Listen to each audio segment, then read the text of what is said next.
지금 내란 특검팀이 윤석열 전 대통령에게 오는 5일 오전 9시에 출석하라고 이게 마지막 출석 통지가 될 거라고 했습니다.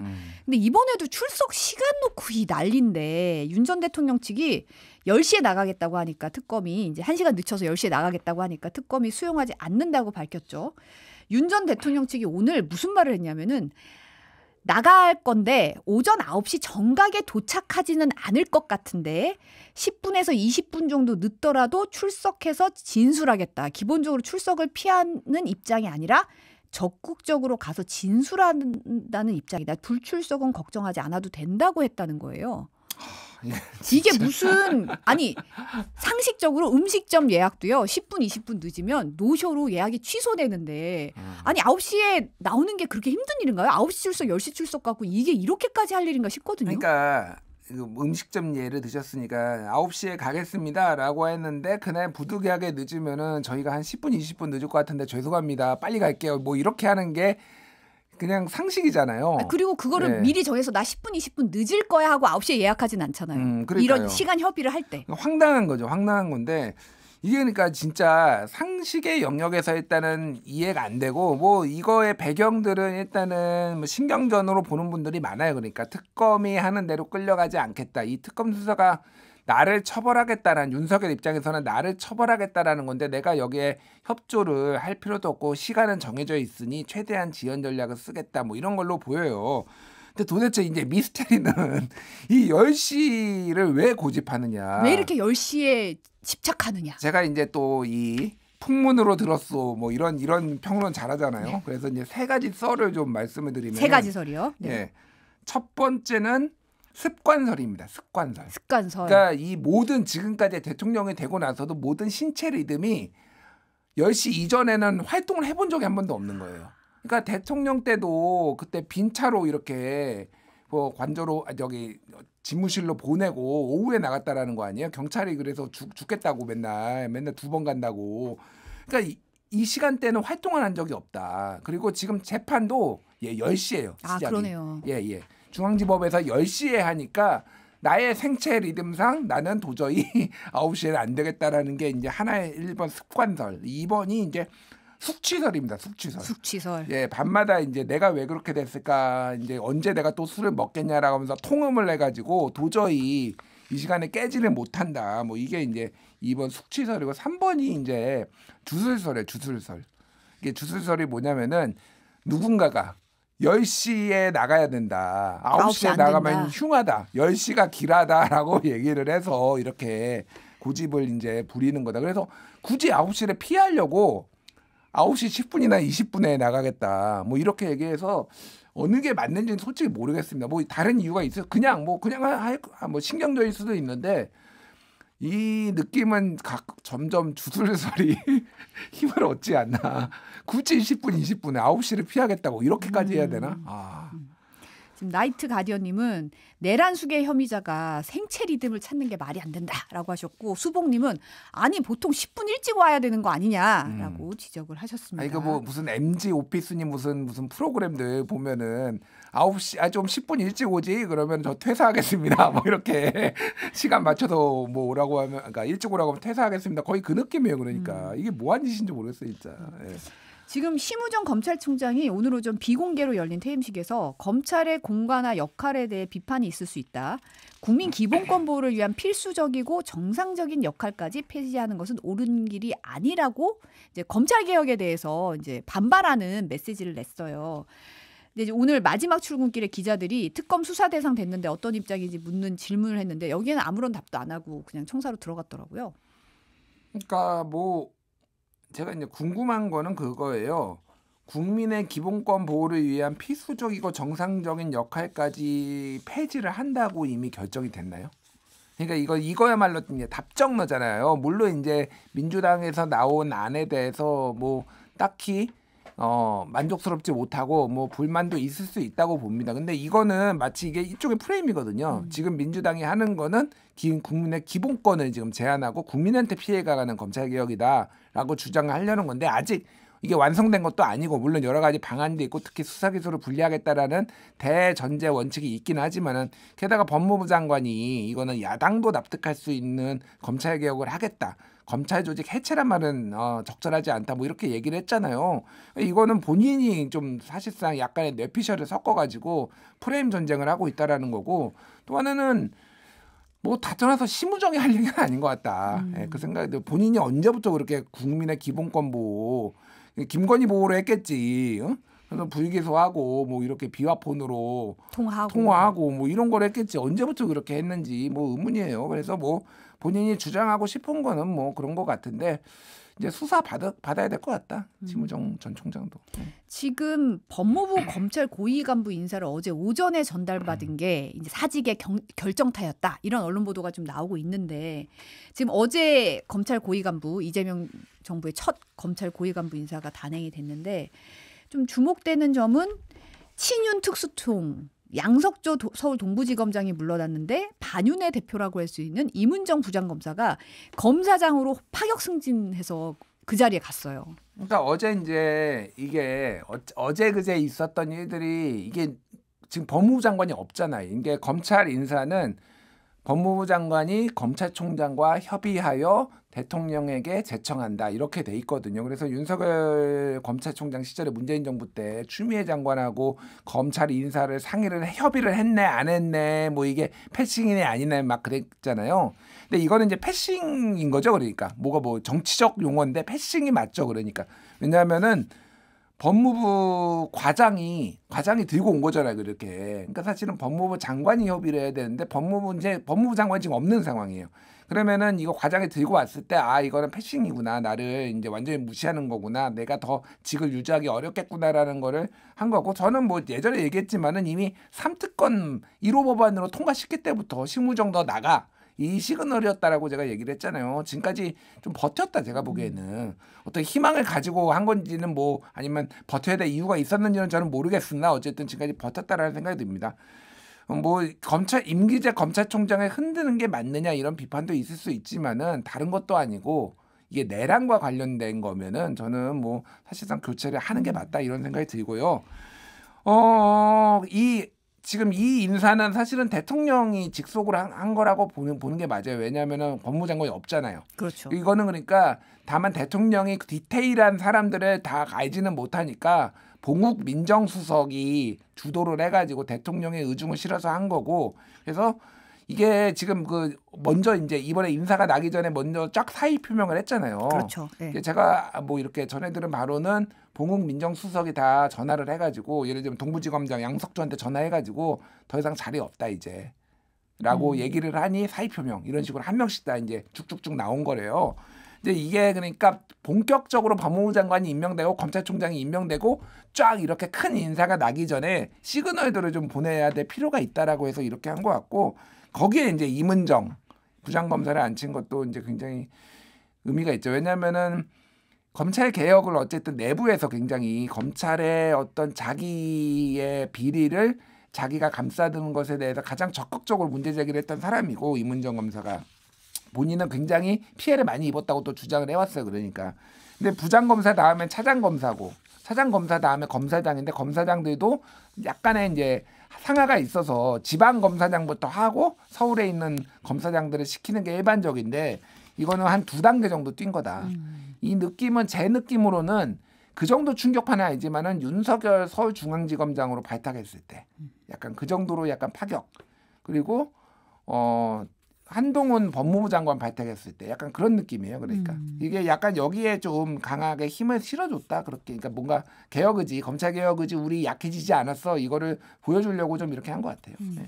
보통 이제 얘기를 하면 동부지검이 상당히 수사 잘하는 곳, 중요한 수사 많이 맡아서 이끌어가는 곳 이렇잖아요. 사실. 아니 뭐 동부지검 출입도 해보시고 옛날에 했겠지만 동남북서라고 옛날엔 불렀어요. 요즘은 남부지검이 이제 금융수사 때문에 더 뭐 중요해졌다는 얘기도 있지만은 중앙지검을 제외하고 가장 중요한 데가 동부지검, 남부지검, 북부지검, 서부지검 이 순서였다라는 게 옛날 기자들, 예전 기자들. 네. 근데 어쨌든 동부지검이 아직도 굉장히 중요한 강력 수사 많이 하는 강력 수사 많이 하고 뭐 구치소도 그쪽에 있고 뭐 관할에 막 그래서 어쨌든 굉장히 의미가 있다. 네.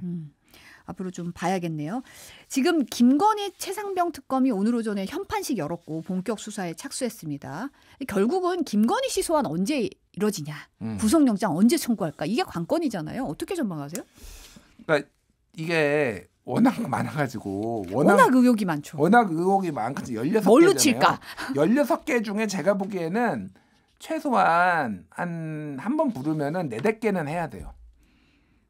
그러니까 도이치모터스 주가 조작 일단 할 거라고 보고 그리고 뭐 이제 지금 뭐 몇 가지의 주가 조작도 건진법사도 있잖아요. 있고 그 삼부토건도 있고 삼부토건도 있고 뭐 그러니까 굵직굵직한 거 우리가 생각하는 거 4-5개를 해야 되는데 김건희부터 부르기에는 지금 기초조사가 좀 안 된 상황이잖아요. 그리고 또 하나는 이 주요 피의자들이 그러니까 겹치는 데가 많아요. 무슨 얘기냐면은 김건희의 문고리 3인방이 있거든요. 행정관 3명, 유모 행정관, 뭐 정무 행정관, 뭐 조무 행정관 이 사람들도 이 16가지 혐의 중에 한 3-4개가 다 겹쳐 있어요. 그러니까 그렇죠. 문고리 3인방이면 여기 다 이렇게 껴여 있을 테니까 그러니까요. 연결고리로. 그 이종호 블랙펄 인베스트 전 대표 같은 경우에도 지금 삼부토건 주가 조작 그리고 최상병 특검에도 구명 로비 의혹에도 그리고 도이치모터스도 걸려 있고. 그러니까 제가 말씀드린 건 뭐냐면은 이런 사람들을 불러서 약간의 먼저 정리가 돼야 돼요. 좀 조율을 해야겠네요. 예, 그러니까 그 내부의 팀들도 8개 팀들도 자기들끼리 조율을 해야 되고 어디에 어떻게 순서를 할지 그리고 여기에서 이렇게 자기들이 필요한 김건희를 불러가지고 뭘 물어봐야 될지를 이 사람들을 먼저 정리를 해서 불러가지고 어느 정도 따낸 다음에 그다음에 김건희를 어느 순서로 어느 팀이 몇 번 순서로 들어가지 뽑기를 하든 이런 것까지 해야 되니까 바로 하기는 힘들다 제가 보기에는.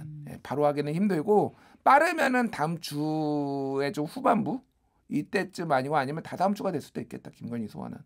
저는 이제 보통은 이제 속보가 막 올라오잖아요. 그러면 윤석열 전 대통령 측에서 몇 시에 나가겠다, 나 몇 시에 해달라 이게 계속 올라오면 이 기사의 타임라인에 막 차지하고 있는 게 좀 이 더운 날씨에 좀 혈압을 올리더라고요. 그래서 이런 식으로 뭔가가 계속 오가는 게 국민들에게 너무 좀 힘든 뉴스가 아닐까 이런 좀 걱정이 되기도 합니다.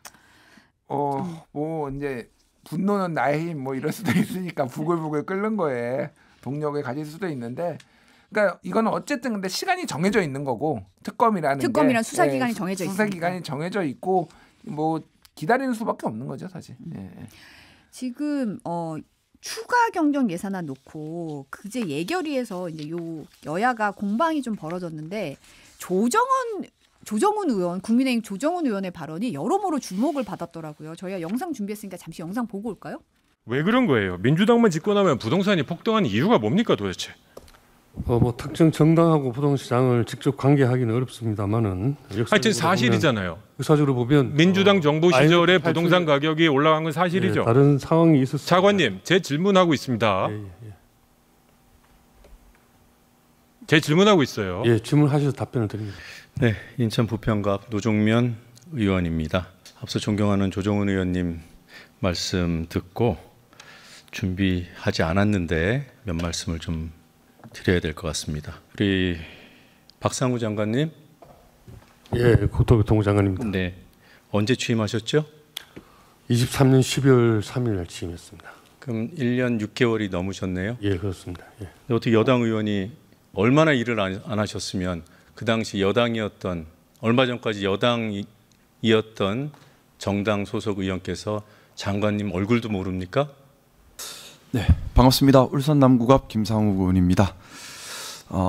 먼저 앞서 그 조정훈 의원님께서 근로장학금을 빼서 이번에 소비 쿠폰을 발행한다는 말씀을 하셔가지고 깜짝 놀랐어요. 진짜 그런가 싶어서. 그래서 진짜 그러면 안 되는데 싶어서 급히 저대로 확인을 해보니까 천만다행 그런 건 아닌 것 같아요. 차관님 어떻습니까? 네. 두 개가 맞나요? 네, 그 지난번 본예산 편성할 때 저희가 근로장학의 필요성 그리고 수요를 고려를 해가지고 편성을 했습니다만은 1학기 때 저희가 그 집행 가능 그 실지 조사를 했습니다. 그랬을 때 안타깝게도 지금 그 교내외 근로지 운영하는 그게 예상보다 적어서 저기 약 1,000억 정도의 불용 예상돼서 이번에 반영을 했습니다. 어쨌든 집행할 수 없어서 남는 예산을 가지고 이쪽으로 재원을 조달한 건데 지금 질의를 보고 계신 국민들께서는 이런 자료들을 다 확인할 수가 없으니까 오해를 하실 수도 있겠다는 생각이 들어서 먼저 바로 잡고 해야 될 것 같아서 질의를 먼저 여쭤봤습니다. 조정원 의원이 한 발언을 네, 민주당 의원들이 조목조목 반박하는 장면이 저희가 좀 주목이 돼서 영상을 준비해봤는데 어떻게 보셨어요? 일단 어제 MBC 유튜브에서 조회수 많이 조회수 조정은 의원께 좀 감사해야 되는 거 아니냐 MBC는. 그러니까 이게 모르겠습니다. 조정은 의원 얘기로는 뭐 자기가 그때는 상임위가 그때가 여기가 아니었다 뭐 이런 얘기를 했던 것 같은데 뭐가 됐든.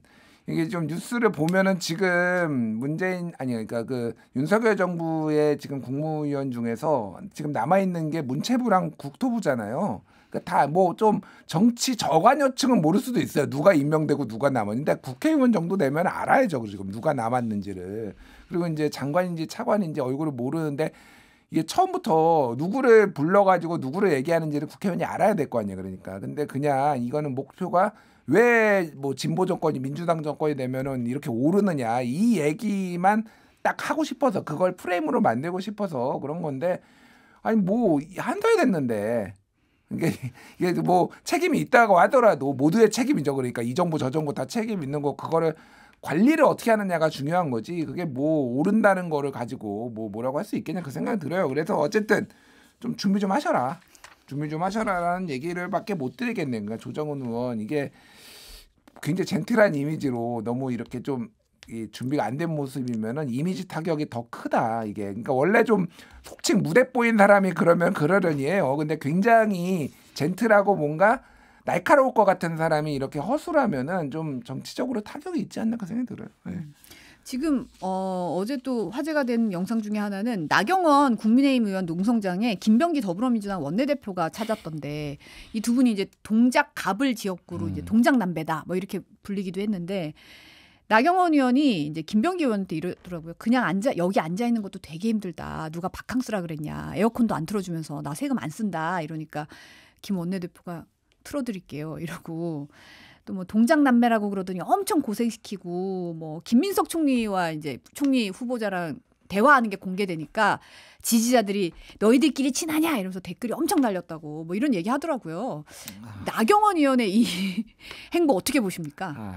그러니까 모르겠어요. 그러니까 뭐 하시는지 솔직히 잘 모르겠고 아니 왜 에어컨 안 틀어주는 걸 김병기 의원한테 얘기를 하죠? 그러니까 이게 국회 사무처에 얘기를 해야 되는 거잖아요. 그러니까 저 김민기 전 더불어민주당 의원 그분이 이제 사무총장인데 국회 사무총장인데 국회 사무처에 틀어달라고 하셔야 되는데 김병기 의원도 뭐 이게 빨리 끝내고 싶었겠지만 제가 틀어드리겠습니다 하면 그럴 권한이 없어요. 김병기 민주당 원내대표한테. 이게 뭐 민주당의 국회도 아니고 이게 너무 코미디 같았다. 이 상황 자체가. 그냥 계단에서 하시면은 좀 그나마 진정성이 있을 것 같아요. 저는 그 김성태 원내대표 했던 거 원래 예전에 아시겠지만 자유한국당 시절에 김성태 원내대표 다음에 이제 나경원 원내대표였거든요. 근데 김성태 원내대표가 뭐 어쨌든 당이 다르면 좀 생각이 다를 수도 있겠지만은 단식 투쟁 그때 해서 하면서 드루킹 특검을 얻어냈어요. 그러니까 그런데 그때 국회 본관 앞 계단에서 했습니다. 그때. 그래서 그렇죠, 네. 그러면서 굉장히 초췌한 모습으로 그리고 뭐 시민한테 턱도 한 대 맞고 다가오는 시민한테 뭐 그런 일들이 있었는데 약간 뭐 진정성 있다. 그리고 진짜 절절하다. 약간 비장하다 이런 평가를 받았거든요. 근데 너무 이게 비교가 되니까 좀 이제 그만 접으셨으면 좋겠어요. 이제 이렇게 계속 뉴스를 너무 많이 생산하신다. 김성태 전 원내대표 같은 경우도 소꿉놀이 치우고 삭발하라고 이렇게 역정을 내시더라고요. 그게 뭐였냐면은 조국 전 법무부 장관 임명했을 때 그때 이제 미래통합당이었나 그때 난리가 났어요. 그러면서 우리는 이거 안 된다, 막아야 된다라고 하면서 삭발을 여러 명이 했었어요. 그때 대표적인 게 지금 민주당에서 최고위원 하신 이현주 의원 뭐 이런 분들이 막 삭발하고 그때 막 그랬거든요. 그때 나경원 원내대표였어요. 그래서 나경원 원내대표한테 그때 지지자들이 삭발 안 하세요? 막 이렇게 다니는 데마다 근데 막 다 무시하고 약간 뭐 그랬던 거 있어요. 저는 뭐 반드시 삭발을 해야 된다라고 생각 안 했는데 김성태 원내대표가 그런 맥락 드니까 너무 우아하게 투쟁을 하려고 한다. 비장미가 좀 있어 결기를 보여야지 이런 얘기를 좀 비판하신 것 같은데 어쨌든 이제 그만 접으십시오 이제.